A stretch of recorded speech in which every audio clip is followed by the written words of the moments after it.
Te pedimos, Padre, que en esta noche tú nos acompañes. Te pedimos que seas tú el que nos hable en esta noche. Te pedimos que tan solo sea un instrumento en sus manos, que tu Espíritu esté con nosotros, que lo que aprendamos lo guardemos en nuestro corazón y lo podamos poner en práctica. Gracias, porque tú nos has dado la oportunidad de estar en este lugar. Gracias, porque tú nos has bendecido a nosotros y nos has traído a este lugar.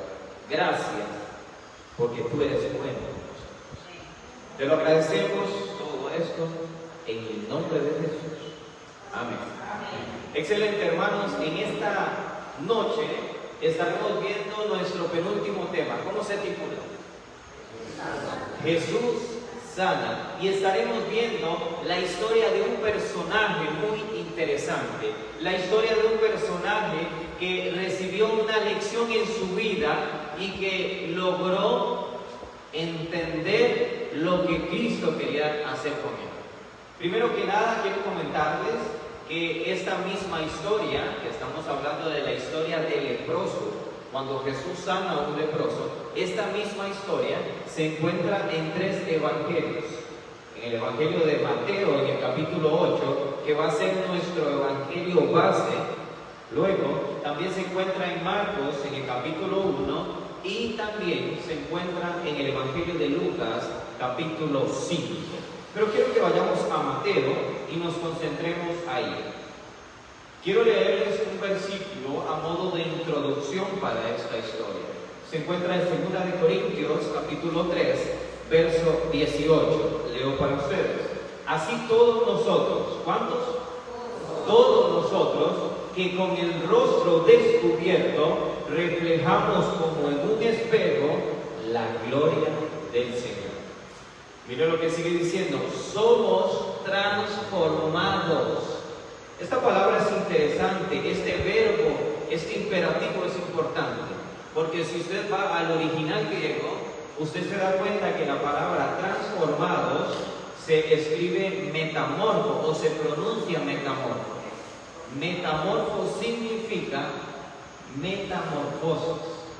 ¿Saben a cuál animalito le sucede una metamorfosis? Le suceden a varios, pero exclusivamente o el más reconocido es a la mariposa. Se convierten de una oruga, es decir, de arrastrarse en el suelo, y son feas, ¿verdad? Los gusanitos son feos. Y sucede en él una transformación, una metamorfosis, y se convierte en una hermosa mariposa.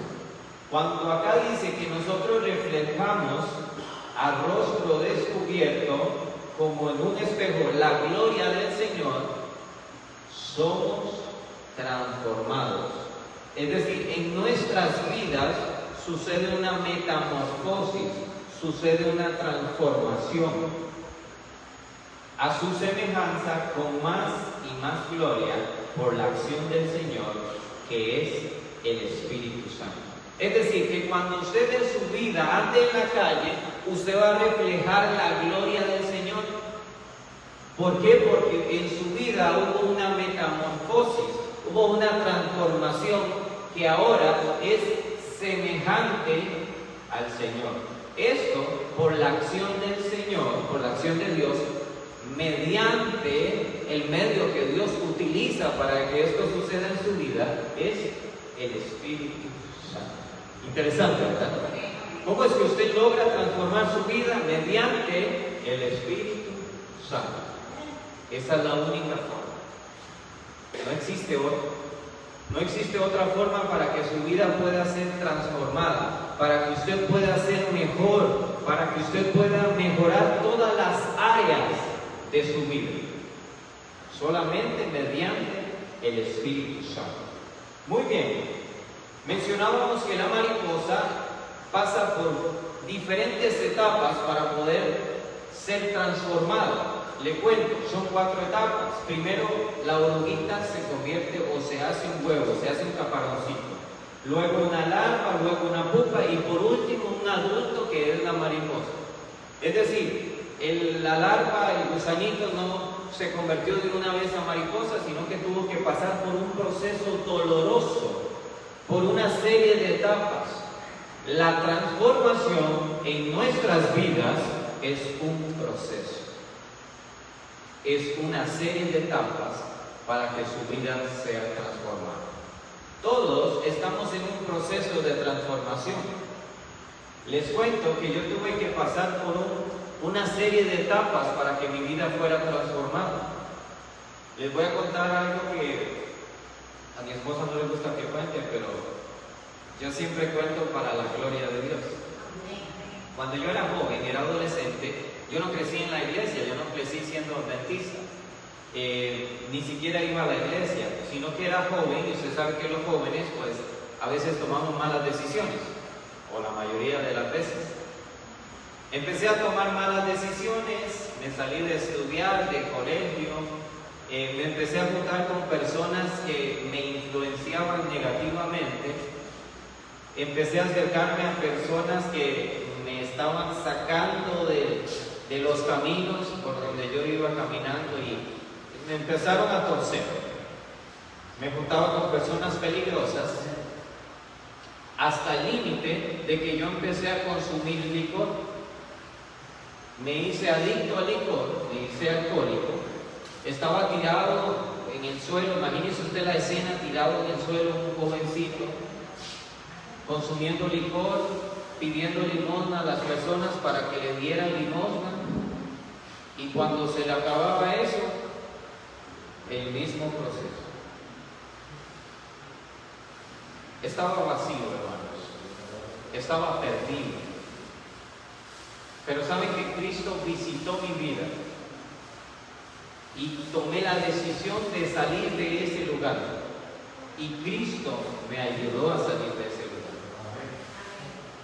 Yo pasé por algunas etapas para que en mi vida se produciera esa metamorfosis.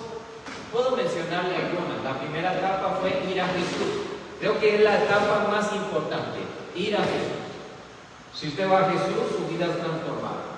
La segunda etapa fue dejar el pasado. Como aprendimos en la noche anterior, es que si usted no suelta el pasado, usted no avanza. Amén. Debe de superar su pasado. Luego, una etapa en la que yo tuve que pasar fue proyectarme al futuro. Está bien, dejé mi vida, dejé mi pasado, ahora estoy con Jesús, pero ¿qué voy a hacer con mi vida? Eso fue lo que pensé. Bueno, voy a estudiar, voy a meterme en la universidad y voy a ser pastor. La última etapa, y que es la etapa presente, es trabajar en el presente. Me proyecté al futuro y ahora trabajo en el presente. Es decir, estoy estudiando, me estoy esforzando, etcétera, etcétera.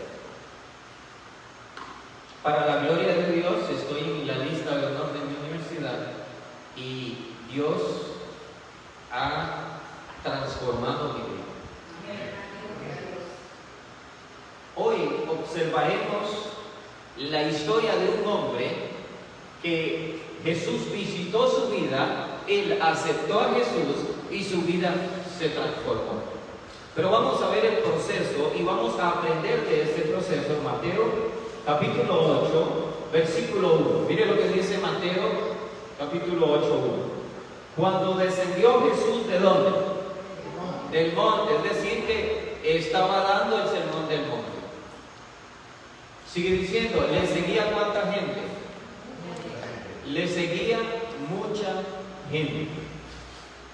Verso 2, y aquí vino un leproso, ¿y qué pasó? Ponga atención en esa palabra, se postró ante él. Lo que yo entiendo de postrar es hacer una pequeña reverencia. Se postró ante Dios, diciendo, ¿qué dijo? Señor, si quieres, ¿qué pasa?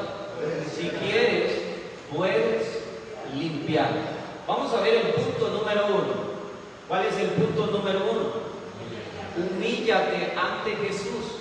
¿Sabe qué es humillarse? Humillarse es despojarse del yo, despojarse del ego. Ya no pensar en usted, en sus necesidades, y ahora pensar en las demás personas. Eso es humillarse ante Jesús. Si tus rodillas tocan el suelo, tu corazón tocará el cielo. Si tus rodillas tocan el suelo, tu corazón tocará el cielo. Es decir, si tú te humillas ante Jesús, vas a poder tener una conexión con el cielo. ¿Me están entendiendo? Ahora bien, yo le mencioné que esta misma historia estaba en 2 evangelios más.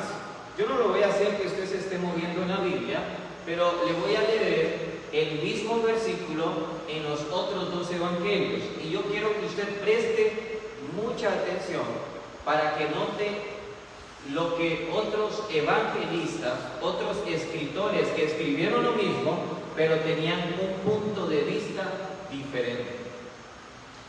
Ustedes, cada uno de ustedes tienen un punto de vista diferente.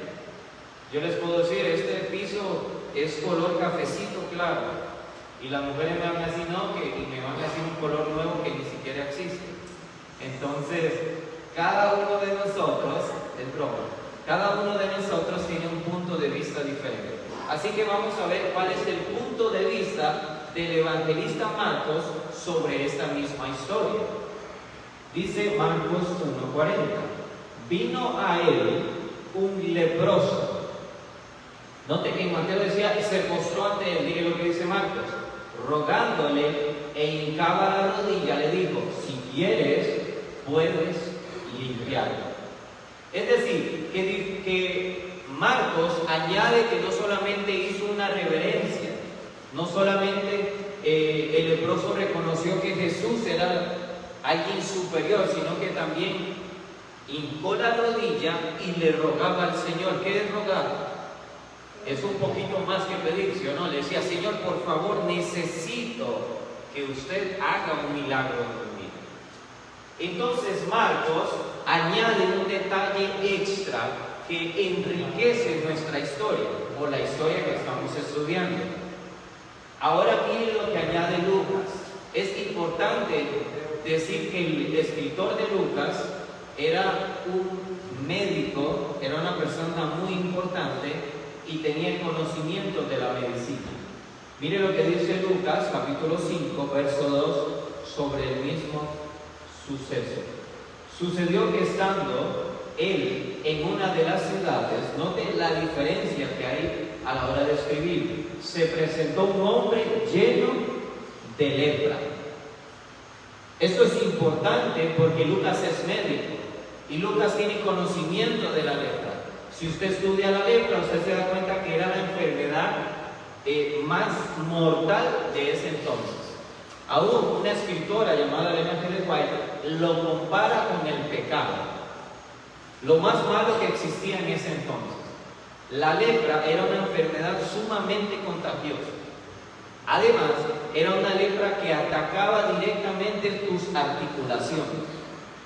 La lepra empezaba con un pequeño puntito blanco.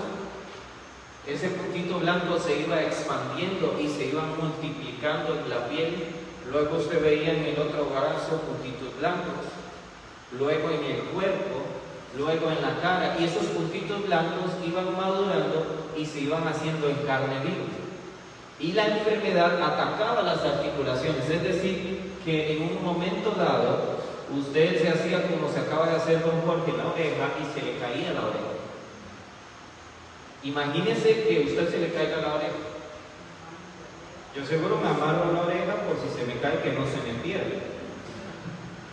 Entonces era una enfermedad tan agresiva que las personas perdían parte de su cuerpo.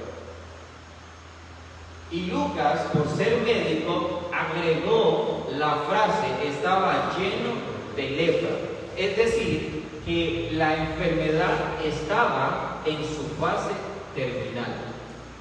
Porque si no, Lucas hubiese dicho, bueno, tenía puntitos blancos en solo un brazo, o tenía apenas los puntitos blancos, no habían madurado. Sino que dice, estaba lleno de lepra. La enfermedad estaba en su fase terminal. Sigue diciendo, el cual, viendo a Jesús, se postró rostro en tierra. Mire lo que dice Mateo. Mateo dice que hizo una reverencia, se postró, bajó la cabeza. Marcos Ahora dice que puso rodilla al suelo y le rogó a Dios. Pero ahora Lucas, teniendo un punto de vista diferente, dicho sea de paso, Lucas no era discípulo de Jesús, ni siquiera conoció a Jesús. Lucas lo que hizo fue recolectar diferentes testimonios de diferentes personas e hizo un solo documento. Y entonces el Evangelio de Lucas, por eso es un evangelio mucho más detallado, porque eran diferentes puntos de vista, logró abarcar mejor la escena. Por eso dice que el leproso no solamente llegó y etcétera, sino que también puso el rostro en tierra. Esto quiere decir que no solamente estaba aceptando que Dios era superior, sino que estaba aceptando que Dios era Dios. Porque eso solo se hacía para adorar a un Dios. Interesante, ¿verdad? Lo primero que podemos aprender es el primer punto. ¿Qué dice? Humíllate ante Jesús. Reconoce que Jesús es todopoderoso. El despojarse del yo, dejar el orgullo, la egolatría, la vanagloria y sujetarse al Dios Altísimo, obedeciendo el mandamiento establecido en su palabra. Jesucristo es nuestro máximo ejemplo de humildad. Durante su ministerio terrenal siempre reconoció que su fortaleza, su poder, se derivaba de su dependencia del Padre. Es decir, Jesús nunca dijo yo soy, mencionó refiriéndose a su Padre, o yo hago los milagros por mi poder, sino que dice vamos a orar al Padre, o siempre hacía una oración, Señor, por favor. Siempre dependía de su poder ante el Padre. Él dijo, no puedo yo hacer, eso es en Juan 5:30, no puedo yo hacer nada por mí mismo. No busco mi voluntad, sino la voluntad del Padre que me envió. Entonces, ¿qué es humillarse ante Dios? Reconocer su poder, despojarse del yo y depender de Dios. Amén. Gloria a Dios. Siguiente punto. Está en el versículo 8 de Mateo, versículo 3. ¿Cuál es el segundo punto? La misericordia de Jesús. Note bien, Jesús extendió la mano y le tocó diciendo, ¿qué le dijo? Yo quiero. ¿Qué le dijo?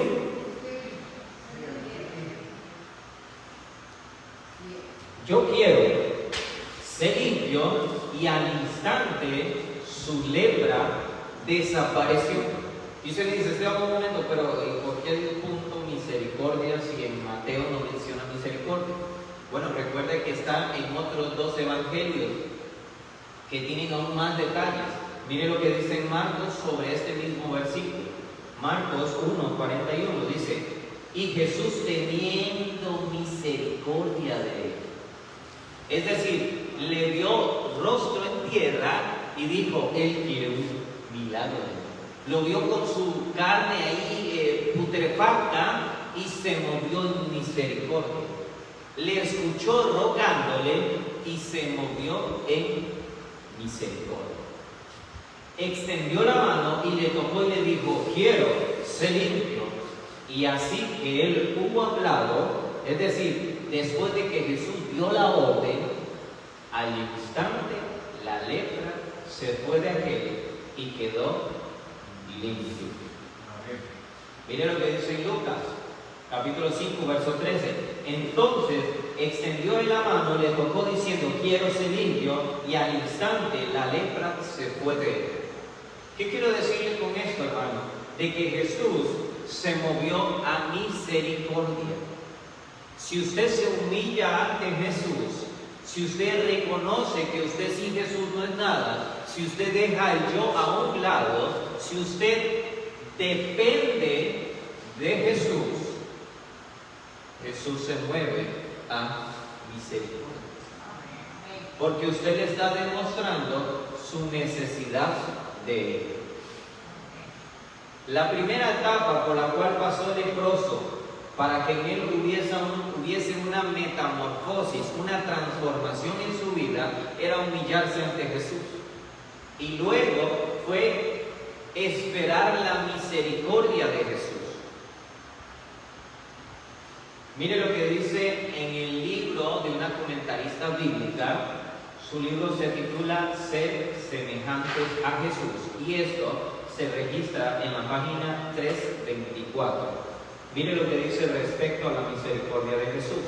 Sed pues misericordiosos, como también vuestro Padre es misericordioso. Eso está en Lucas 6:36. El Señor honra a sus agentes humanos, tomándolos como sus asociados, es decir, se asocia con sus agentes humanos, con las personas que trabajan para Él. El corazón de Cristo está lleno de misericordia, perdonadora y de verdad. Note las características que están alrededor de la palabra misericordia.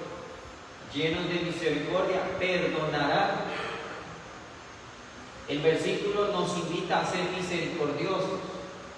Pero usted dice, ¿cómo soy misericordioso? Perdonando. Si usted perdona a otros, usted está siendo misericordioso y se está convirtiendo en un agente de Jesús. Ahora usted está trabajando para Jesús. ¿Están notando la importancia de esto? Sigue diciendo, misericordia perdonadora y de verdad. ¿Cómo soy misericordioso? Diciendo la verdad. Se aflige con las aflicciones de su pueblo. ¿Cómo soy misericordioso? Afligiéndome de las necesidades de mi vecino, de mi hermano, de mi prójimo. Y no solamente diciendo, ay, pobrecito, necesita, voy a orar por ti. Está bien, la oración es necesaria, pero no solamente ore, sino que haga. Dice mi papá, no se preocupe, ocúpese. Me caía mal esa frase porque me decía, no se preocupe, Estelita, ocúpese, vaya, haga. Eso es lo mismo que Dios nos dice a nosotros. No se preocupe por su prójimo, ocúpese. Diga, mire mi hermano, yo he visto que usted tiene necesidad, le traje eso. Eso es todo. Así usted se convierte en un agente de Dios. Así usted es misericordioso, como vuestro Padre es misericordioso. Debemos ser compasivos. Mire lo que sigue diciendo el libro. ¿Qué es compasivo? Tener compasión de alguien, ¿verdad? Ponerse en sus chanclas, en sus zapatos, en sus zapatillas. Ponerse en su lugar y decir, este hermano está llorando, ¿por qué lo está haciendo? Este hermano está enojado, ¿por qué lo está haciendo? Este hermano no me sonrió en la mañana, ¿por qué será? ¿Qué le está pasando? Este hermano no vino el sábado a la iglesia, ¿qué le está pasando? Y usted empieza a ponerse en los pies de esa persona y ahora usted no lo está juzgando, sino que ahora usted lo está entendiendo. Además de compasivos, y encontrar gozo en manifestar su interés bondadoso por vendar la herida o las heridas de los que han sido perseguidos y dejados medio muertos por la mano despiadada del destructor. Es decir, que usted también, además de ser todo lo que hemos mencionado, también usted tapa o venda las heridas de la persona que ha sido atacado por el destructor. ¿Quién es el destructor? Satanás. Hermano, usted mintió. No, pero entiéndelo. Lo hizo por esa razón. Y sane esa herida. No lo juzgue. No diga, usted es un mentiroso. Sino, hermano, mire, vamos a orar. ¿Por qué está pasando esto? ¿Cómo se siente con esto? ¿Necesita algo? Y ahora usted está sanando la herida que el enemigo le hizo a esa persona. Eso es ser misericordioso. Vamos con el verso 4 de Mateo 8 y el siguiente punto. Exactamente ese. ¿Cuál es? Comparte tu transformación. Mire lo que dice el 4. Entonces Jesús le dijo, mira, no lo digas a nadie. Es decir, ya el leproso había sido sanado. Él puso su rostro en tierra y ahora se despide de Jesús. Pero antes Jesús le da una orden explícita. Mira, no lo digas a nadie, sino ve, ¿qué tiene que hacer? Muéstrate al sacerdote y presenta la ofrenda que ordenó Moisés para testimonio a ellos. Es decir, le dio una orden específica. Antes que usted le cuente algo a alguien de su transformación, de su milagro, usted tiene que ir primero ¿a dónde, Ana? Al sacerdote y presentar una ofrenda. ¿Pero por qué? Bueno, mire lo que dice en Marcos, ese mismo versículo, pero más ampliado. Entonces le encargó rigurosamente y le escribió luego, y le dijo, mira, no digas nada a nadie, sino que muéstrate al sacerdote, ofrece por tu purificación lo que Moisés mandó. Pero oído él, esto no lo dice Mateo, pero cuando él se fue, comenzó a publicarlo mucho y a divulgar el hecho, de manera que ya Jesús no podía entrar abiertamente a la ciudad, sino que quedaba afuera en lugares desiertos y venían a él de todas partes. Es decir, Mateo agarra esta historia y la cierra con la sanación. Pero Marcos añade un detalle importante, que recibe la orden de que no le diga a nadie, pero el leproso se va y no resiste esa felicidad de compartir el evangelio y empieza a decírselo a las personas. Tanto así que ya Jesús volvía a la ciudad y no podía entrar, porque había mucha gente. Imagínense que se iba a lugares solos, solitarios. Jesús iba solo a orar con su Padre porque dependía de él. Y cuando él estaba solo llegaban personas de todas partes. Imagínense el poder del testimonio de una persona, el leproso. En Lucas dice lo mismo, pero añade solamente una frase: su fama se extendía más y más. Es decir, gracias al testimonio de una persona convertida, Jesús se conoció en muchos lugares más. Gracias a su testimonio, muchas personas pueden conocer el nombre de Jesús, solamente contando su vida. Por eso yo les conté mi vida, mi testimonio. En 2 de Corintios 3:18, puede ir a ese versículo, y vamos a entender cómo podemos entender mejor, o vamos a entender mejor el tercer punto, que es comparte tu transformación. Así todos nosotros, están incluyéndonos a todos, que con el rostro descubierto, es decir, sin ninguna máscara. Pablo se estaba refiriendo a los judíos o a las judías que usaban velo, que se tapaban la cara.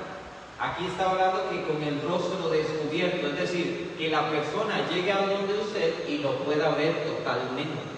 Así todos nosotros, que con el rostro descubierto reflejamos como en un espejo. Es decir, que cuando usted va a un espejo, ¿qué le pasa? Si usted se ve en el espejo, ¿sí o no?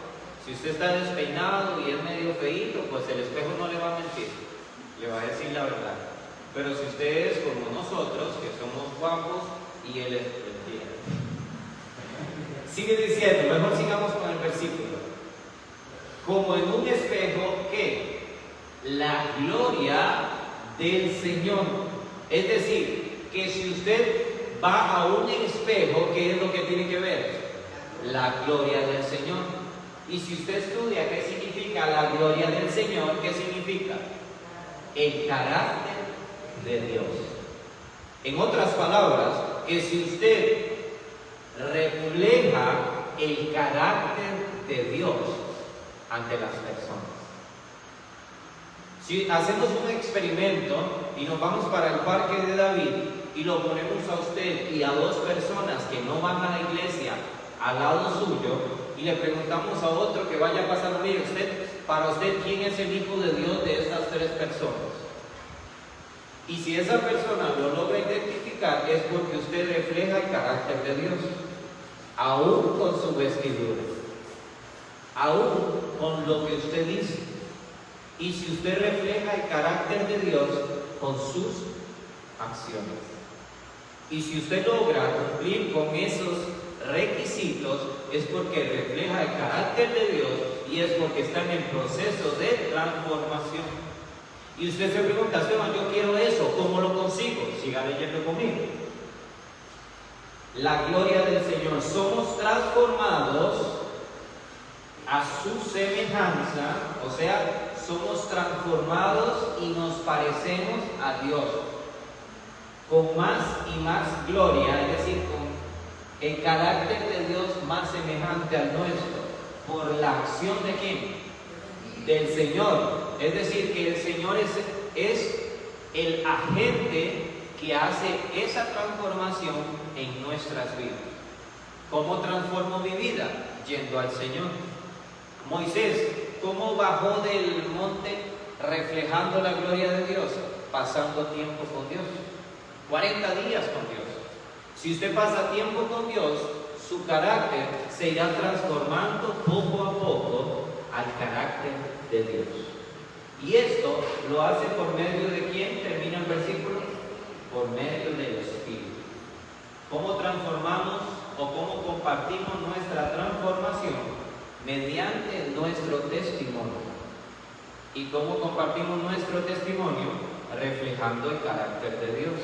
¿Cómo comparto o cómo refleja el carácter de Dios? Mediante sus acciones, sus palabras, sus comportamientos, su imagen externa. Así es como usted puede compartir el Evangelio sin tener que hablar, solamente con su comportamiento. El último punto está en el... ¿Cómo se titula el último punto?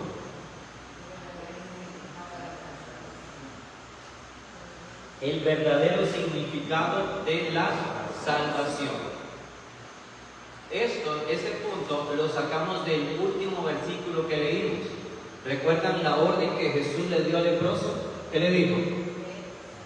Ve, muéstrate al sacerdote, no digas nada, sino que ofrece purificación. Y ahora ya puedes hacer lo que ibas a hacer, que es compartir tu transformación. En Levítico 14:11 dice, y el sacerdote que le purifica presentará delante de Jehová al que se ha de limpiar. Se está refiriendo a la limpieza de los leprosos. ¿Por qué tenían que hacer esto? Primero que nada, entendamos que la lepra era una enfermedad contagiosa. Si dejaban a un leproso andando por ahí, ¿qué pasaba? Se contagiaba a todo el mundo. Entonces, en el Nuevo Testamento y en el Antiguo, hacían pueblos o barrios o barriadas o un grupito de casas con personas contagiadas y las ponían aparte, y entonces ellas vivían felices por allá o vivían allá, y las personas que no estaban contagiadas aparte para no contagiar. Si este leproso salía de su pueblo, tenía que usar una túnica con campanitas abajo, y si él caminaba, las campanitas sonaban y todo el mundo salía corriendo porque era un leproso. Además, dice la ley de los Levíticos que tenía que ir gritando inmundo, inmundo, y las personas salían corriendo porque sabían que era un leproso. Entonces, si usted nota, los leprosos eran excluidos de la sociedad. No podían trabajar en un lugar normal, no podían juntarse con su familia y tenían que irse lejos. Si un leproso aparecía por allí diciendo, mira, Jesús me sanó con la ropa de leproso, nadie le iba a creer. Salían corriendo porque le temían a esa enfermedad. Entonces Jesús le dice, mira, antes que usted sea agregado a la sociedad por los sacerdotes, que este era su trabajo, verificar la enfermedad y decir, este sí, ok, pueblo, él ya es limpio, o no pueblo, él ya tiene una enfermedad, papito, váyase para el pueblo de los leprosos. Hasta que este personaje pasara por este proceso, no podía acercarse a las personas porque no le iban a creer. Por ende, Jesús le dio esta orden. Primero ve al sacerdote. Pero había una segunda razón y aún más importante, y con esto culminamos la noche de hoy. La siguiente razón era la más importante. La última razón era que el leproso entendiera en su mente el significado de la salvación. ¿Qué quiero decir con esto? El leproso debía entender que para que él fuera limpiado, alguien tenía que haberlo limpiado antes. ¿Me doy a entender? Para que el pecado fuera limpio, ¿qué se tenía que hacer? Ofrecer un cordero. La sangre de ese cordero simbolizaba la sangre de Jesús. Que ahí sucede una paradoja, que la sangre limpia nuestros pecados. Entonces, el sacerdote tenía que ofrecer una ofrenda a Dios para la purificación de este leproso. En otras palabras, el leproso tenía que observar con sus ojos cómo era degollado un cabrito y cómo era ofrecido a Dios. En ese proceso, el leproso en su mente estaba entendiendo que el Mesías iba a nacer y que el Mesías iba a dar su vida por él y que el Mesías iba a dar su sangre para limpiarlo a él. Entonces, la segunda razón de la orden que le dio el mismo Mesías era que él tenía que entender el verdadero significado de la salvación. Y saben, hermanos, que el verdadero significado de la salvación es que dio Jesús su vida por usted y por mí. El último comentario que está en Silver Spring, es una revista adventista, dice: amigos, ¿alguna vez se han preguntado cómo las personas que alguna vez fueron malas ahora se vuelven buenas? ¿Usted se ha preguntado eso? ¿Cómo es que alguien que mataba a sangre fría ahora cambia su vida? Interesante. Sigue diciendo: ¿cómo es que aquellos que antes estaban llenos de odio se vuelven amorosos y amables?